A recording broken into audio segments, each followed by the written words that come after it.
Charles Chaplin made The Gold Rush out of the most unlikely sources of inspiration for a comedy.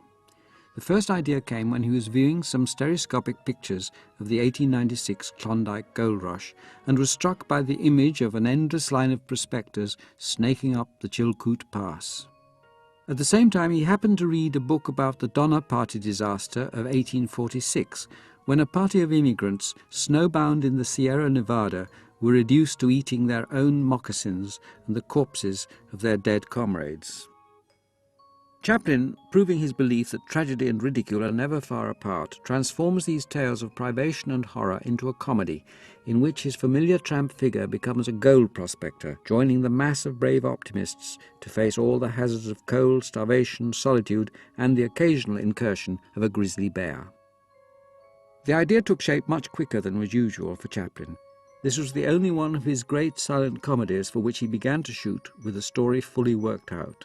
Only 2 months after the premiere of his previous film, A Woman of Paris, he had sent a scenario for copyright and set his studio to work on building sets.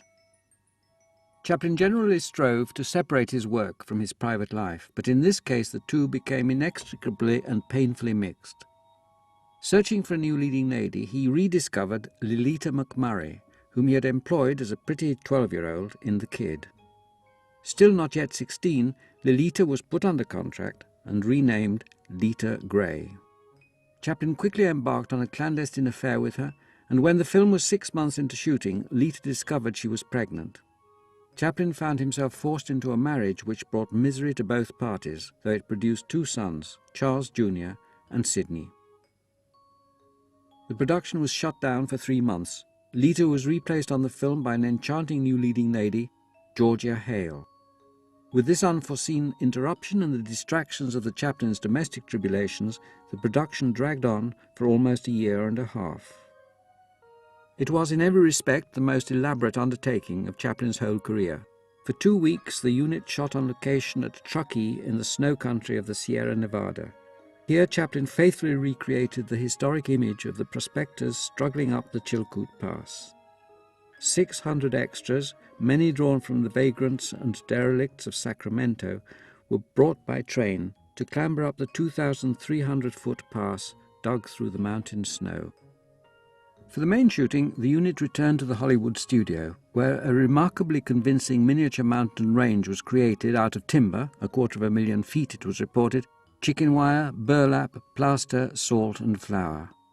The spectacle of this Alaskan snowscape, improbably glistening under the baking Californian summer sun, drew crowds of sightseers. In addition, the studio technicians devised exquisite models to produce the special effects which Chaplin demanded, like the miner's hut which is blown by the tempest to teeter on the edge of a precipice, for one of the cinema's most sustained sequences of comic suspense. Often it's quite impossible to detect the shift from model to full-size set. The Gold Rush abounds with now-classic comedy scenes. When Charlie and his partner Big Jim, played by Max Swain, are snowbound and ravenous, Charlie cooks his boot with all the airs of a gourmet chef. In the eyes of the delirious Big Jim, he is transformed into a chicken, a triumph both for the cameramen, who did the elaborate trick work entirely in the camera, and for Chaplin, who magically becomes a bird. For one shot, another actor took a turn in the chicken costume, but it was unusable. No one else had Chaplin's gift for metamorphosis.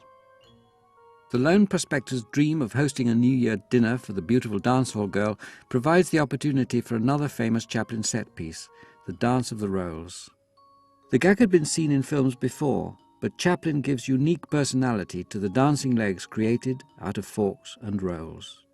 When the film was first shown, audiences were so thrilled by this scene that some theatres were obliged to stop the film, roll it back, and perform an encore. The Gold Rush was the first of his silent films which Chaplin revived with the addition of sound for new audiences. In 1942, 17 years after the film's first release, he composed an orchestral score and replaced the intertitles with a commentary which he spoke himself. Among the scenes he trimmed from the film was the lingering final embrace with Georgia, with whom he'd maintained a long and often romantic off-screen friendship. Perhaps some private and personal feelings caused him to replace the kiss with a more chaste shot of the couple walking off, simply holding hands. Today, The Gold Rush appears as one of Chaplin's most perfectly accomplished films. Though he himself was inclined to be changeable in his affections for his own work, to the end of his life he would frequently declare that of all his films, this was the one by which he would most wish to be remembered.